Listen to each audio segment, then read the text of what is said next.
बहुत सोच विचार हुआ और उन्होंने कहा कि मैं अपने पिता के अधूरे कार्य जो हाजीपुर में बचे हुए हैं उसको मैं पूरा करता हूं और मेरे बिहाफ पे जमुई के कार्य को आप पूरा कीजिए। अब अरुण भारती पर हम कैसे भरोसा करें कि वो जमुई के बेटा कहलाएंगे? 2014 में जब चिराग जी पहली बार चुनाव लड़ रहे थे तो उनके लिए भी कहा गया था कि वो बाहरी हैं।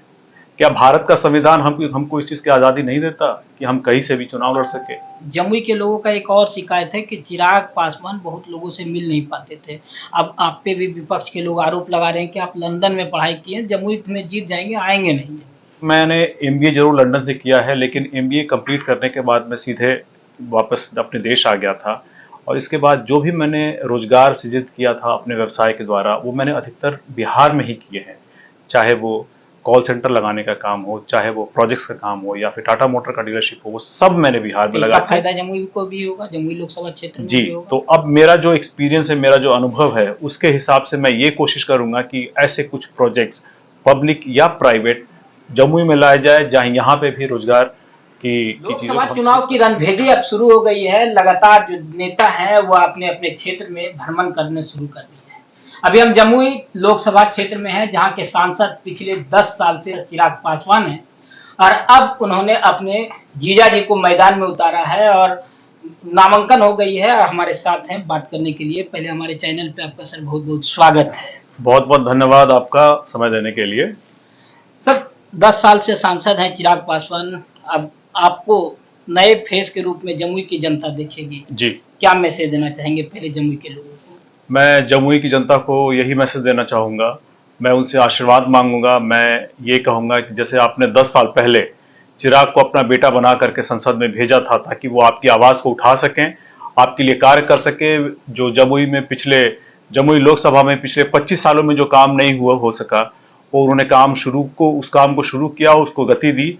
मैं उनके अधूरे कामों को आगे ले जाऊंगा, उनके अधूरे कामों को पूरा करूंगा और नई परियोजना जमुई लोकसभा के लिए मैं लेकर के आऊंगा।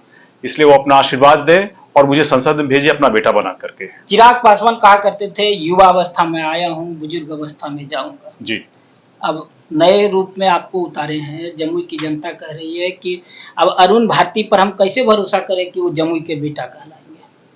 देखिए, आपको पता है कि जब हमारा परिवार ये हमारे जो अभिभावक है रामविलास पासवान जी हाजीपुर को कई वर्षों से, कई बार से वहां से सांसद रहे हैं, वहां बेटा बन करके।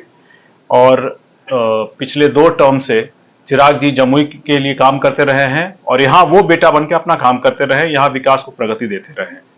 लेकिन जब हमारे अभिभावक की मृत्यु हुई, उनका स्वर्गवास हुआ, उसके बाद से जो हाजीपुर की जनता थी वो भी चिराग जी की तरफ देख रही थी।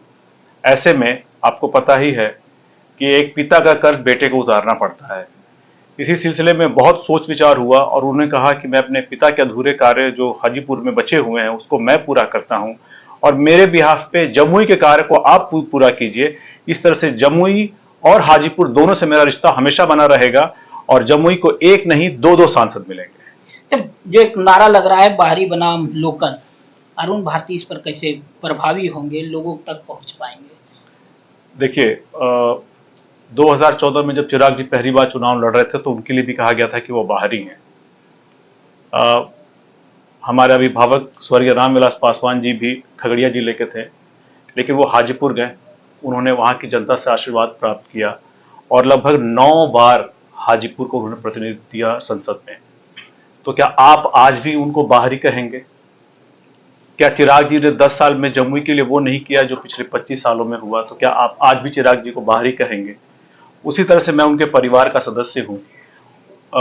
उनकी बहन से मेरी शादी हुई है, तो अगर उनके परिवार से होने के बावजूद भी अगर पार्टी के प्रोसेस के तहत मुझे यहाँ की जिम्मेदारी दी गई है, चिराग जी के अधूरे कामों को पूरा करने के लिए यहाँ जिम्मेदारी दी गई है, तो मैं इसे पूरा करूँगा।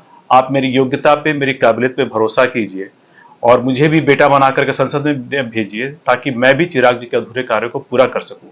लास्ट में मेरा एक और वक्तव्य रहेगा, जो ये सवाल उठा रहे हैं महागठबंधन के लोग, उनसे ये पूछिए कि राहुल गांधी कहाँ के रहने वाले और कहाँ से चुनाव लड़े? क्या वहां बाहरी और भीतरी का मसला नहीं आएगा? क्या भारत का संविधान हमको इस चीज की आजादी नहीं देता कि हम कहीं से भी चुनाव लड़ सके? क्या प्रमुखता रहेगी जमुई के लोगों के लिए अगर आप जीत जाते हैं? कि मेरी प्रमुखता रहेगी सबसे पहले चिराग जी के अधूरे कार्य को पूरा करना। आपको पता होगा कि पिछले 10 सालों में उन्होंने बहुत सारे कार्य किए हैं। बहुत सारे गांव को सड़कों के नेटवर्क से जोड़ा है, बहुत सारे गांव में उन्होंने बिजली का काम किया है। लेकिन अभी भी बहुत सारे गांव बचे हुए हैं जहां पे ये कार्य पूरे होने बाकी हैं। उन्होंने झाझा में केंद्रीय विद्यालय खोला है, लेकिन ऐसे केंद्रीय विद्यालय और होने चाहिए। उन्होंने जो मेडिकल कॉलेज की स्थापना करवाई, जिसका कि अभी कंस्ट्रक्शन का काम चल रहा है, अभी वो अधूरा है, उसको परियोजनाओं को तेज दिलाने की जरूरत है। रेलवे बटिया लाइन का भी शुरुआत जी, शिलान्यास वहां हुआ भी है। 3000 करोड़ की प्रोजेक्ट जो है चकाई से झाझा की अप्रूव हुई है, उसमें भी कोशिश करना है कि फाइनेंशियल एलोकेशन जल्दी हो और यहाँ उस कार्य को प्रगति दी जा सके। इसके अलावा और हम क्या नई परियोजनाएं जमुई लोकसभा में ला सकते हैं, हम लोग उसके लिए भी प्रयासरत रहेंगे। जमुई के लोगों का एक और शिकायत है कि चिराग पासवान बहुत लोगों से मिल नहीं पाते थे। अब आप पे भी विपक्ष के लोग आरोप लगा रहे हैं कि आप लंदन में पढ़ाई किए, जमुई में जीत जाएंगे, आएंगे नहीं। देखिए, चिराग पासवान जी एक लोकसभा सांसद होने के अलावा एक पार्टी के राष्ट्रीय अध्यक्ष भी हैं। जमुई लोकसभा के लोगों की जिम्मेदारियों के अलावा भी उनके ऊपर पार्टी की जिम्मेदारियां हैं। उसमें उनमें उनके ऊपर बिहार के समस्त लोगों की भी जिम्मेदारियां हैं। तो हो सकता है कि उन्होंने उतना समय नहीं दे पाया हूं जितना लोगों की अपेक्षाएं थी, लेकिन फिर भी अभी तक उन्होंने जो भी कार्य किए हैं वो जमुई लोकसभा की जनता के पक्ष में किए हैं, बिहार के निवासियों के पक्ष में किए हैं, आगे भी करते रहेंगे। और मैं आपको बता दूं कि मैंने एमबीए जरूर लंदन से किया है, लेकिन एमबीए कंप्लीट करने के बाद मैं सीधे वापस अपने देश आ गया था। और इसके बाद जो भी मैंने रोजगार सृजित किया था अपने व्यवसाय के द्वारा, वो मैंने अधिकतर बिहार में ही किए हैं। चाहे वो कॉल सेंटर लगाने का काम हो, चाहे वो प्रोजेक्ट्स का काम हो, या फिर टाटा मोटर का डीलरशिप हो, वो सब मैंने बिहार में तो इसका लगा फायदा जमुई को भी होगा, जमुई लोकसभा क्षेत्र में जी। भी होगा। तो अब मेरा जो एक्सपीरियंस है, मेरा जो अनुभव है, उसके हिसाब से मैं ये कोशिश करूंगा कि ऐसे कुछ प्रोजेक्ट्स पब्लिक या प्राइवेट जमुई में लाए जाए, जहां यहाँ पे भी रोजगार की चीजों को हम सृजित कर सकें और यहाँ के लोगों को भी हम रोजगार दे सकें। मतलब जमुई के लोगों को आश्वस्त कर देना चाहेंगे कि बिल्कुल, जमुई के लोगों को जमुई मैं आश्वस्त क्षेत्र करना में हम आप हमेशा आते रहेंगे। बिल्कुल, मैं आश्वस्त करना चाहता हूं कि अगर आप वो मुझे अपना बेटा बनाएंगे तो मुझे हमेशा यहीं पाएंगे। ये थे हमारे साथ अरुण भारती, चिराग पासवान के बहनोई हैं।